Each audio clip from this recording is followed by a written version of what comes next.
This is the Horse Radio Network. This is episode 328 of the Dressage Radio Show on the Horse Radio Network, brought to you by TotalSaddleFit.com and EasySignsOnline.com. Today on the show, we have Sybil Mayer. She's the writer and director of a short film called The Equestrian, which features dressage. And Endel is going to talk to us about his experience at the World Young Horse Championships.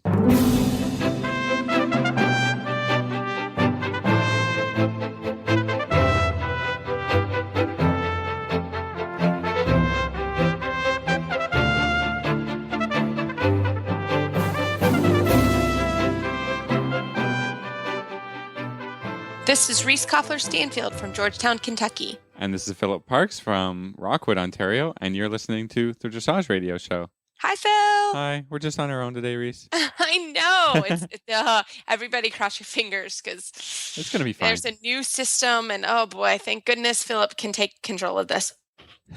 I can control this, just not you. Yeah, exactly. Can't control me. Are you having a good week? I am. It's we're recording a little bit early because I am off to the Western Pennsylvania Dressage Association, and they have an adult basically camp, dressage camp. So I'm off. Yeah, on Thursday, and it's big fun. Everyone has a great time. Tenting? Everybody stay in tents or something? I know. I think actually everybody stays in hotels, but I know there is a bonfire situation that happens on Saturday night. Sing along. Yeah, I don't know. Last year, me and Kate Fleming-Coon. We had her on last year. Yeah, we've had her on. With her, yeah. Yeah, this will be our second time going together, and it's great. It's a really fun weekend for everybody. There's a massage therapist there. The ladies all come with their horses and their friends, and but it's a lot of work actually for us all. Everybody rides twice each day, and there are evening lectures. So we have dinner. Kate and I give a lecture. So it's a really fun thing, and certainly if anybody has questions, I definitely the ladies of the Western Pennsylvania Dressage Association can answer them and how they do it. And it's a great. It's just they look forward to it every year, and so do we. And so it's a great idea. I love the idea of having sort of an adult camp. Everybody comes and brings their horses, and everybody watches everybody, and we talk about their rides, and it's a lot of fun. Yeah. So we had to record a little bit early this week because of that. Yeah. So. And also we have a wonderful, she is a writer, producer, and director of this a film called The Equestrian, and she's in England, so it worked out double. Yeah, we had to do it in the afternoon. Yeah, we had to do an afternoon. England. So. Yeah. So it's cool. We got a good show, and a lot. We had him do the trainer tip last week, and this week he's going to come on, and he's a fun guy. Really, really great chat that we had with him. About the World Championships. So I think he had an awesome experience. And then last but not least, we're going to do a trainer tip on top lines. Yes. So I think after this commercial, we'll just get right to our first guest.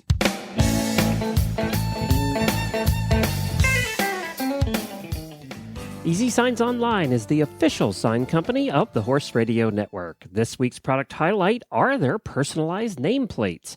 Perfect for horse stalls, tack rooms, lockers, bedroom doors, dog kennels, or whatever you can think of. Choose from hundreds of online graphics to further customize the nameplates from EasySignsOnline.com. Made from 1/2 inch thick solid PVC signboard, these colorful and unique one-sided nameplates are 3.5 inches by 16 inches and are designed for durability, long-term indoor or outdoor use. They are only $39.95 each, and remember, free shipping on most orders over $100. Visit them at EasySignsOnline.com.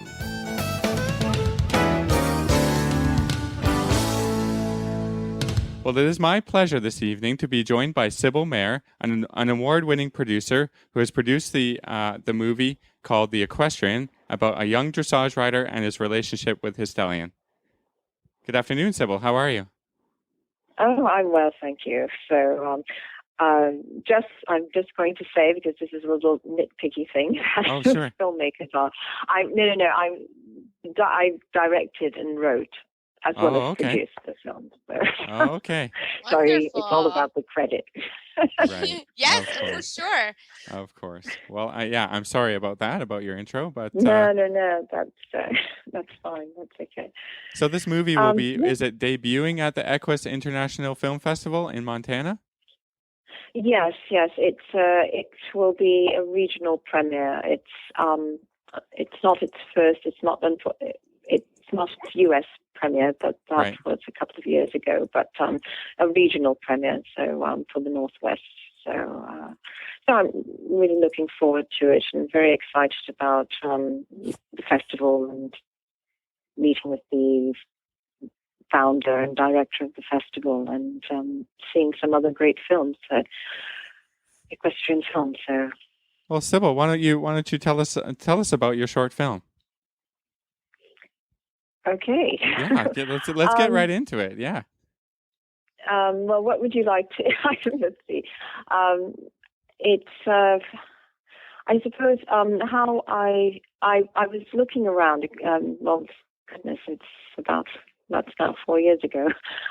But I was, playing with some ideas for a film and a new film, and I had first thought about trying to adapt someone else's short story on jump racing. And until I had seen a person who had become my first trainer working on preparing for a dressage competition, and I thought that there was something fascinating going on. I mean, that was more intriguing to my eye, and that's how it was. I just knew that I wanted to explore more this dressage and the idea of this relationship and using this as a theme for a film. Super. So tell us, a little bit about just the storyline. How does the movie sort of run, and how did you come up with the storyline? Well, it as you said, it's about a talented, ambitious young rider, and it's the day of it occurs over the day of his first major competition, and it's through, how can I say, it's a sort of dark psychological drama because it's working through other themes and sort of the relationship he has with his father and as well as with his stallion, and confronting truths, or if you can call them that. Yes, I would say truths that he discovers about himself through this relationship. So, what were the challenges of filming, in an equestrian setting, or filming the horse? Because I hear that it's very difficult with pets and trying to get them to do what you want when you want. Did you find that a challenging thing to do? Well, not really. I mean, and I don't mean that in a boastful way, but I think that one thing, it was just quite important to really look and think about the horse and think about how we interact with them and how they interact with us and what horses are doing and how they move and interact with one another and being able to call on these things. So obviously the horse is not, if I say yes, if I'd like them to look left or to look camera right or whatever, the horse you can't give Direction. You're not going to give verbal direction, no. But if there's a startled look you want, well, I mean, by making a sound, or Right. jiggling some keys or something, and this is an effect. In our film, there were actually 3 stallions. So the hero stallion and as well as 2 stunt stallions. And so, but the stunt stallions had different characters themselves. One was very placid, he'd been in a number of films, seen it, done it all. Oh, okay. That's Yeah, he's nice. an Yeah. experienced He'd guy. done Yeah. this, he'd done that, he wasn't impressed. He'd been on a movie set and this. So, and he was very quiet, very calm. And the other one had a very, sharp, shrill, would always, let out the shrill neighing as soon as he entered the room. I suppose that could remind us of some people. Yeah. We know, but and yeah. So, and he had very sharp and sort of staccato movements, which the other one didn't have. Right. And so when I saw this, I thought, oh, I can use that. That's really great. And then actually, these are things I think that as a director you are doing with your actors. It may be if you knew somebody who could do card tricks, that might actually come into being a characteristic. You would of the use it, character. right? Sure. Yeah. Yeah, that makes sense. Yes, You would you see. adapt And this. Yeah. and so that is something. I mean, this horse as well. It would move its lips a lot, and that came in use too. But I mean, it wasn't something that one could predict. So obviously, you don't write that into the script. I mean, that hadn't been written into the script, but Right. because actually we were filming nights then, so but on the night, looking at you have this character in front of you, and you see them, and they're doing this, and suddenly the sparks fly, and it's when it happens, it's very exciting. So Right. Sure. Yeah. Excellent. So, Sybil, maybe you can give us a little bit about your background into the equestrian world and how making a film about something horsey came about. Yes. Well, as I said, I was just about to start dressage lessons, but this, so this all sort of fed into it, and thinking more about actually now, without becoming too philosophical, but it is the looking more at the nature of the relationship between humans and other beings. And I think essentially my film is about that. It is about relationships and thinking about what it is to be within, to have this relationship with another being, and what one gains from it, and how privileged we actually are to experience this, because in effect, I think we learn more about what it is to be human through this relationship. But as you said, to make the film, I found that very quite how should I put it? It was yes, it was just thrilling, that idea, and I was just grasped by it to want to explore it more, and to also find out, well, what is the story? What is the story that will lead me to think about, to contemplate this idea about relationships. And sorry, I don't know if I'm going on. No, you're That's doing okay. great. That's No, okay. I think that you're absolutely right. Like, I think for all of us who ride horses, and every level, it is a privilege to be able to ride that horse every day and to have a relationship with that horse. And I think, certainly it's hard for people to understand that. A lot of times, they don't understand that horses all have different personalities and different likes and dislikes. And you have to interact with them differently, and Yeah. I think, like you said, Sybil, it leads to a little bit of self-reflection. When you have to think about how to train a horse, and how to get something that doesn't understand you to do what you want, in essence. So Yeah. I think that's very But important story. and it's to sort tell. of this idea of creating, I mean, when two beings who initially don't speak the same language, in effect, don't speak the same language. Sure. So how do they communicate? And there is a way, I think, in which we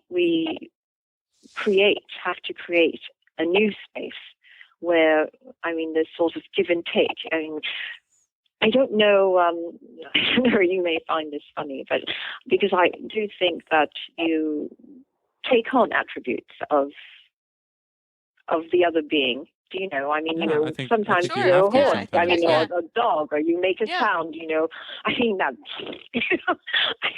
when you actually shouldn't be. Right. You should probably be using words and vocabulary. But, or things that the dog does. And I startle myself because I think, where did that come from?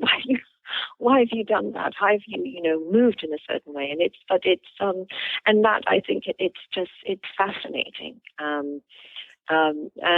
But interestingly, I had, because, I don't know what you've read of the film up to now, but about the film. But because it's a dark film, but I think it is a film about redemption.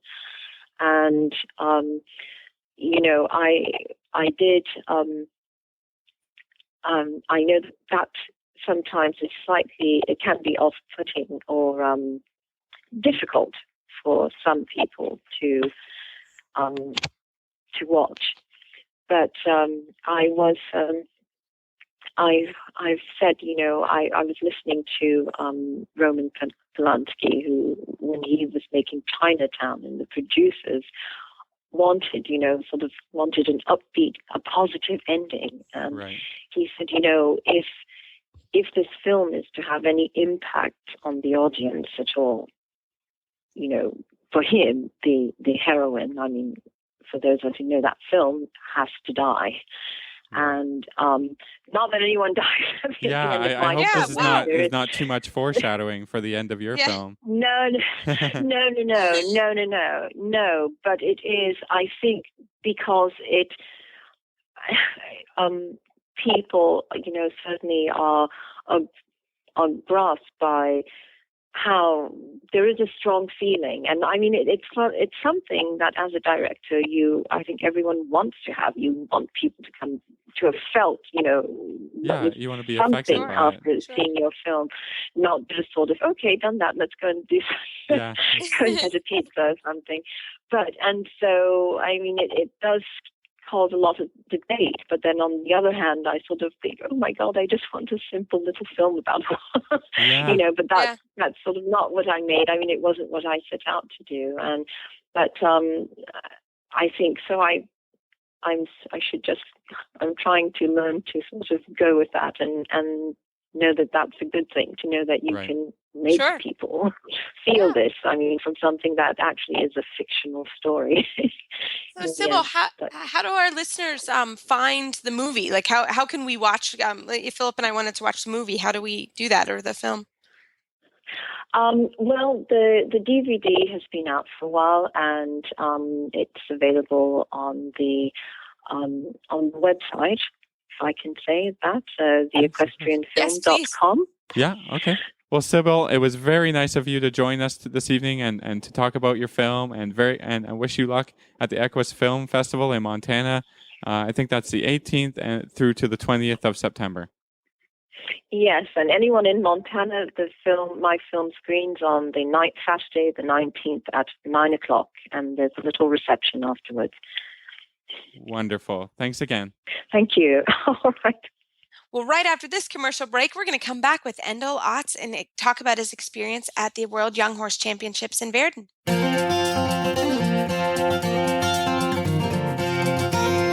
Hi, Fiona Crawford here, and I'm an official Horse Radio Network auditor. I'm a horse photographer based in the UK, and when I'm editing my images, I listen to the vast selection of great programmes provided by the Horse Radio Network. Both informative and really entertaining, I think it's worth a few dollars or pounds of anyone's money. Just go to horseradionetwork.com and click on the banner, and for as little as $1 a month, you too can become an official Horse Radio Network auditor.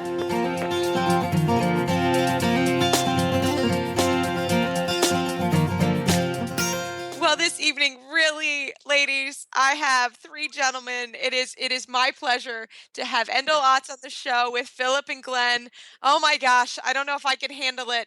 Endel, welcome to the show. It's a lot of testosterone, I think. Yeah, I don't know. Hopefully you can handle it. I think I can. Don't you worry, ladies. I got us covered. Well, Endel, we are so happy to have you on the show tonight. We were following how well you did in Verden with your two horses. So can you just tell us what was it like to take two horses to Germany and get ready for Verden?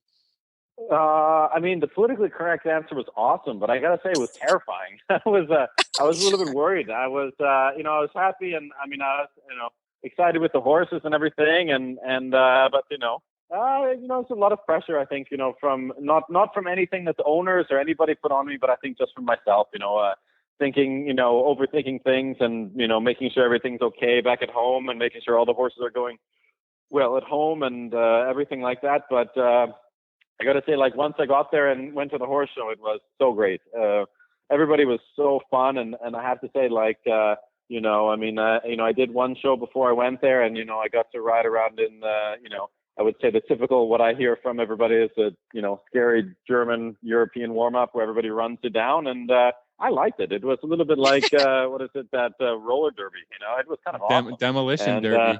I got to say it. I was, riding around, and people ran into you, and you run back into them, and everybody kind of laughs, and no one was super serious about it, and everybody was just kind of cool, and so no, I liked it. It was great. It was really fun, the whole experience. And they'll tell us about the two horses. How long have you been riding them? Their personalities, everything you can about the two horses you took with you. Yeah, sure. So the 5-year-old I have been riding for a little over a year and a half or so. I found him. I was on a trip over to Europe to look for horses for clients and stuff, and I just randomly got a call from someone saying they had maybe a couple interesting horses, and I went over to their place, and I really was not looking for a horse for myself because I really couldn't afford buying the horse and then supporting it over here. And I rode a couple of the ones they had there and a couple of the horses they had for sale, and I just didn't like any of them. It was just not ones for me. And then I went and I rode Lucky Strike. Actually, his name before I changed it was Little John. And I really didn't like that, Yeah. So I changed it to Lucky Strike, and I saw him going around, and he was just really well behaved and 3 good gaits and a nice mind, and they hadn't ridden him for a couple of days because they were on vacation, and I jumped on, I rode him, put a little bit of pressure on, and he was great. I mean, didn't say no, was really well behaved, and I watched the video, and called my dad. And, I made a little deal with him saying, hey, the horse is actually very inexpensive for what he was and what I thought he could do. And so I called my dad and I said, hey, I can't afford to pay all the bills on this. I mean, to buy the horse and pay the bills. I can pay the bills on the thing, but maybe we get it. And he was, great about it and really excited. And so then we got it. And I have to say, I mean, Lucky is really great to deal with, really sweet on the ground. I mean, he's just a puppy dog. I mean, he can jump around a little bit and be a little fresh and stuff here or there, but never means it in a naughty way. Always very, very happy and very, excited and really very, very social, that horse. So that one, just really fun to ride, really great. The other one is called Sanhitas and is owned by Gary and Jeannie Vanderploeg from Canada. And I have ridden that one for a little bit less time, maybe a little bit over a year or so on that one. And he was purchased for Gary, and Gary's been to the World Cup, World Equestrian Games, very accomplished rider, trained with Monica and husband Theoresco over in Germany, and really really great guy. And this guy, they bought him, and he was a little bit fresh, and I think would jump around a little bit and stuff, but really super athletic and just very quick. Would never try to do anything naughty, but he was just very quick and very athletic. And a mutual friend of ours called me and kind of put Gary and I in touch and said, hey, Endel's really good with these young horses and stuff, and was very, very nice. And they said, maybe you want to have, because the horse just jumped around a little bit and threw Gary off. And Gary, it's not good for him to fall off too much. It's not good for anybody to fall off too much. Yeah, no, exactly. In Gary's words, he doesn't bounce as high as he used to, and so not a younger he's guy. Understandable. yeah. So then Falling off is for the young guys. Yeah. Exactly. So I went and I rode him a little bit. I rode him a few times, and he was really, really great. And Jeannie, his wife, was there, and we just all got along very well. And they're just fantastic people. And I rode him, and he is crazy athletic. I mean, really super trot, super canter, very good walk. I mean, really well behaved. But he's just, I would say his body is a little bit more mature than his mind a lot of times. And so he needs a little bit more time to just kind of figure stuff out. I mean, when he goes places, he's really great and really, really, I mean, not spooky and really on the ball, but he's just really, really cool horse and big, like super big extended trot, nice big canter, learn changes very easily. And I rode him for a little bit when they were down here for a season, and they've never left the horse with anybody, like for when they're not there.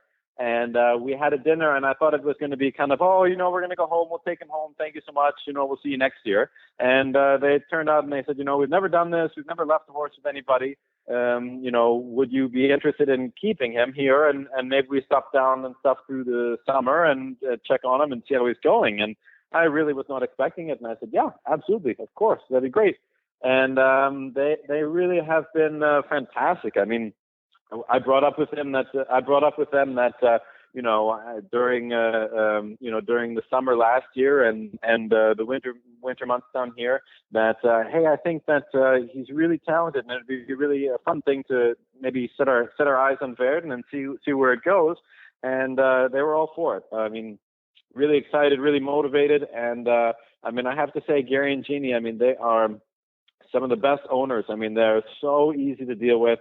I mean, they love their horse, and their horse is number one. And but I have to say, I mean, they really, in all the decision-making process and warm up and different things, they really let me do whatever I feel is good with the horse, and we discuss it. And if we have any, disagreements, we all sit down and talk about it, and we always come to a really great consensus. So no, I mean, I'm really, really lucky for the horses and the people I get to work with. Super. So, Endel, tell us, what was it like to ride at Verden? I mean, what was it like in the warm-up, and what was it like in the actual competition? Yeah, I have to say that, getting there was really cool to see like all the different countries and be able to go over there. And I think that over there, the young horse riders, they're a little bit, they're quite famous actually, because, I've talked to a few people here or there, and everybody would come up and say, "Oh, did you know who that was?" And I said, "No, I have no idea." "Oh, well, she won this year and won this the other year and everything." And oh, that person's really famous. And, they were all really cool. I mean, all the riders were very courteous to everything. The whole setup was very, very well catered to young horses, and making it so that you got as many times around in the actual warm-up arena as you needed to. I loved it. I have to say, I thought maybe I'd get a little bit nervous in the actual competition, but I felt great. I mean, really, really well prepared with Christine and Evie and everybody. I mean, I had I always joke, I had how many nations does it take to get Endel to go to Verden? I mean, there's America and Canada and Germany, and the young horse coach from Germany, I was riding with him, Hans Meyer-Zustrollen, and his wife. His wife won the 6-year-olds when Anki did it with Painted Black. So she won the 6-year-olds over there. So they're very knowledgeable and really great. And he was the coach for the German young horse team, and he's also the coach for the young riders for Germany. And I got to say, I mean, really great guy, really funny. I mean, in the first week I was there, I was a little bit, I didn't know if maybe he was like a crabby German guy, didn't want to, make jokes and stuff like that. So I stayed very, very focused and very everything. And then it took me about a week riding with the guy. And then I was concentrating on something, and I almost ran into one of the girls riding. And, Hans Meyer, he stops and he goes, "Mr. Ott, in Germany, we leave room for the women to go by, because in Germany, the women are a lot tougher than American women." And then everybody laughs, and gives me a hard time. And so, no, it was great. I mean, riding around there, I have to say it was also really cool for the final days, because you do the small final, qualify for the big final. And on the big final days, when you ride in it, I mean, there are people that get there hours beforehand and are tailgating and waiting on the hill and stuff. And so it is just packed full with people. And so it's really, I mean, I had the only mistake that I would say that I had was on the final with Lucky. I had a canter, walk canter, a simple change in the thing. And he picked up the same lead as I did, when I walked, and I very surprised by it. So then I kind of panicked and then, did it again. And then he picked up the same lead again. And then the whole crowd goes, oh, it was cool. Everybody was like, everybody is right there with you. And it was really cool to watch those horses and watch the top horses that go there. And I felt really good. I felt like I fit in really well with everybody. And it was such a fun experience to, ride internationally and, represent my country. And I've always wanted to do that. So it was a nice little box to check off. So Endel, what's next for you guys? Are you going to be down in Florida, or what's the plan with these horses? I'm based in Florida the whole year round. So we're down here. So I think my plans for the next this upcoming year is I want to get Lucky qualified again get qualified hopefully for the 6-year-olds. For Verden, and then this coming year they have a new thing which is really cool and really exciting. Is a 7-year-old basically like developing Prix St. George or Young Horse Prix St. George class, and I have the Sanhitas horse, which would be the one that I took there for the 6-year-olds. He is going to be even better. I mean, really, really, really excited about that, and I want to try to get him qualified for that. That is also a Verden class.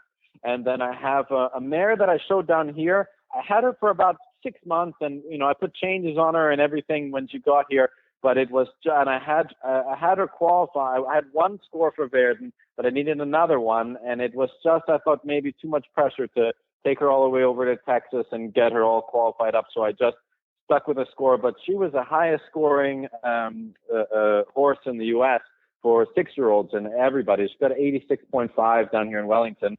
And that one I also would want to try to do, developing Prix St. George, and really focus on Verden and stuff with that one. So try to bring as many back as everybody will let me. I want to go back as soon as possible. Excellent. Well, we want to thank you for joining us tonight. How do people find you online, or if someone wants to contact you? Online, of course, the Facebook is good, but my website is endel.dressage.com. Phone number is on there, and email is my first and last name at gmail.com. And it should be pretty easy. Pretty easy to get a hold of me. Great. Thank you so much for coming on the Dressage Radio Show. Absolutely. Happy to be here. And we'll talk to you real soon.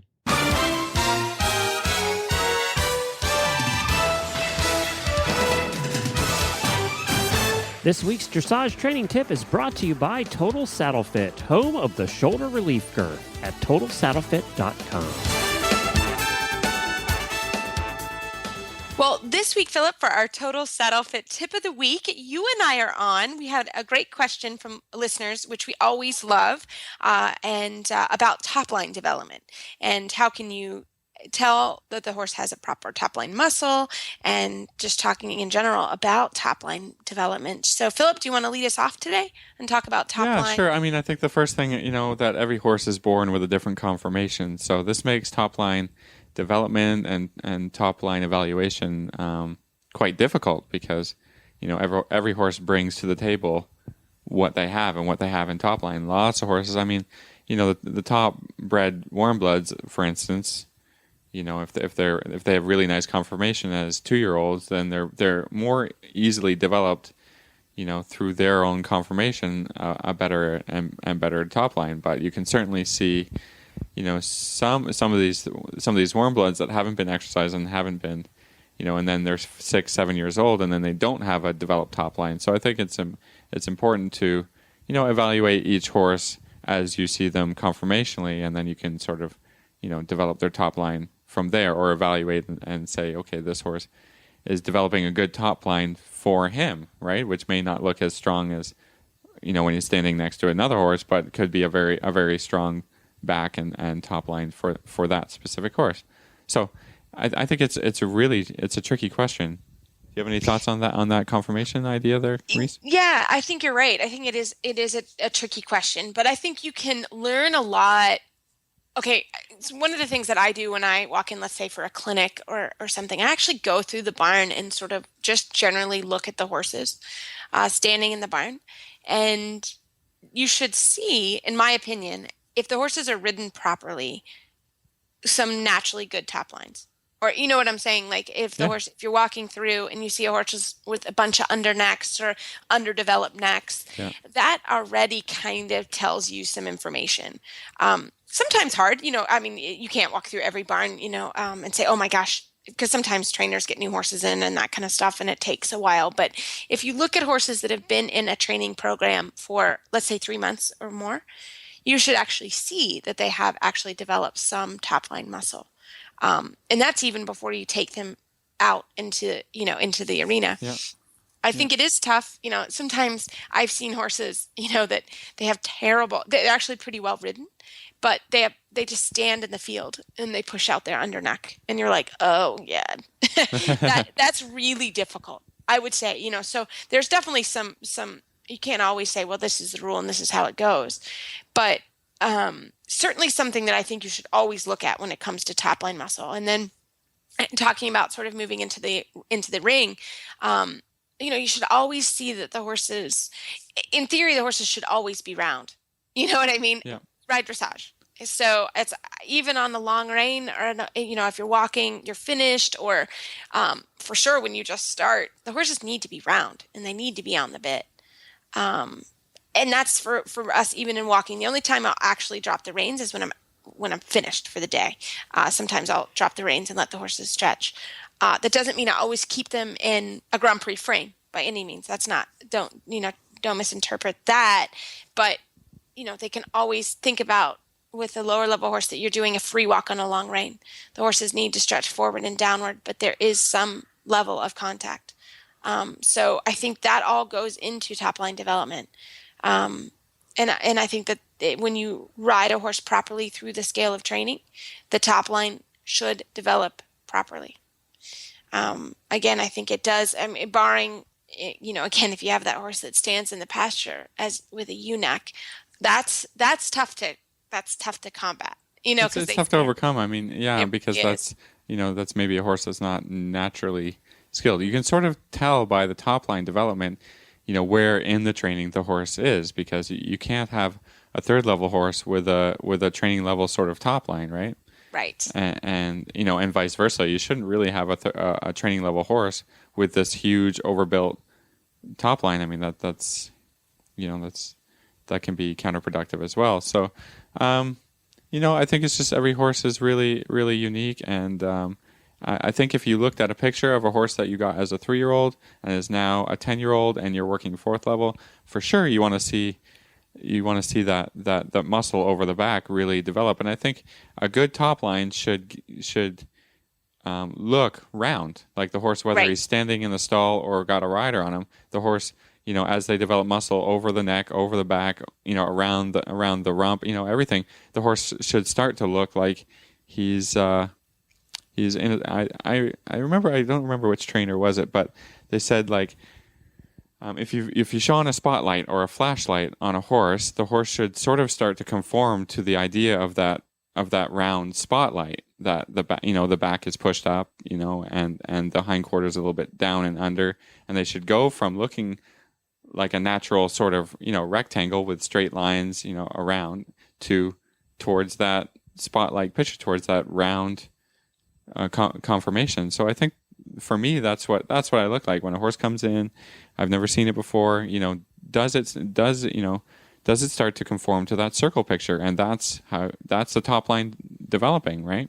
Yes. A roundness, and with good weight, right? The horse has to have, enough ingredients, nutrition wise, to be building muscles, right? Because they can't if they don't have that. And that's why, the top level horses actually get quite a bit of food, not just hay, not just oats, but But the nutrition comes into a big part of developing, just like people, developing enough muscle to carry the horse and to build big sort of round muscles. So I think that's what it is, in essence. Developing each horse to its full potential, not putting two horses side by side and say this is a good Grand Prix horse because it's got huge neck, like a Frisian, and this one's just got a skinny inky dinky. I mean, maybe that horse is really strong for that horse, right? They all have different body types. So I think it's that's why I think a lot of the breed classes really are about young horses, right? Just what did God give the natural shape of this horse, and then from 3 years on to forever, it's up to the riders to develop the right muscles from what the horse has been given. So I totally think agree. That's my point about muscle development. It's very hard to tell horse to horse. Yeah. How they're doing or what they've got, because just like people, there's really strong sort of endomorph, ectomorph sort of thing, right? I was more thinking LeBron James to, He's huge. Yeah. I mean, there's just some incredible athletes, and then there's some people that are not incredible athletes. And, so there's just a wide range. That's why top line is like you said, it's really individual per horse, but you really can tell sort of the quality of training dependent on what the horse is. That's why I talked about going, just taking a picture 6 months down the road and a year from there. If you're developing the horse correctly, then the muscles will develop correctly on your horse. So So I think that's the best way to look at it is, keep an eye, keep pictures.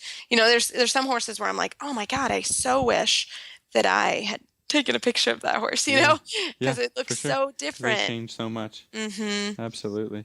So Absolutely. no, I think, and that's the fun part. I mean, that's what we're doing.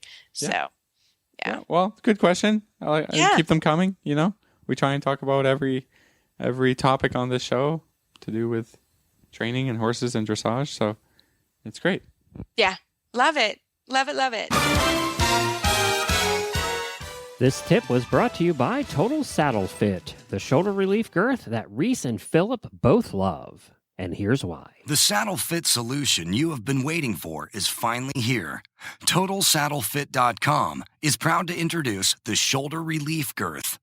This strategically shaped girth actually moves the girth line of your saddle back over 1 inch, thereby freeing your horse's shoulders from the saddle. Traditional girths pull saddles up against a horse's shoulders and often over the top of the shoulders. The shoulder relief girth's recessed ends allow for the billets to buckle into the girth farther back to give your horse unparalleled freedom of motion. We are so certain that your saddle will fit better and your horse will be more comfortable that for a limited time we are offering a 30-day, 110% money-back guarantee. If you are not totally satisfied with your shoulder relief girth, send it back for a full refund plus 10% of the purchase price. Don't wait. Order now for the best saddle fit solution available. At TotalSaddleFit.com. Visit TotalSaddleFit.com. Well, Philip, we also have a really cool shout out that we wanted to talk about. Yeah, well, we got a message from one of our avid listeners from South Africa. It's a 50-year-old beginner dressage rider, and she says she truly gets great motivation from the radio show.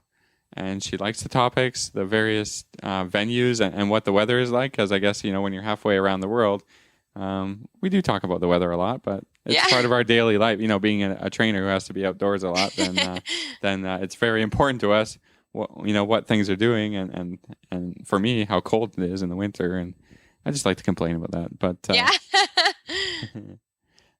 this shout out goes out to Wendy in South Africa. So thank you so much for sending us an email and commenting about the show. It's really positive motivation for us to keep doing these shows and keep having fun.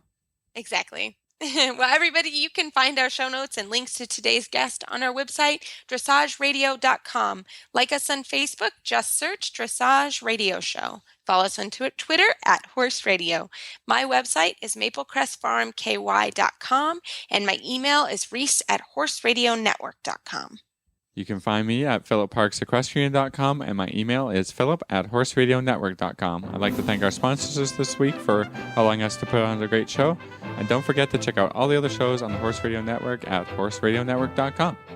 Everybody, keep your heels down and your shoulders back, and we'll talk to you next week.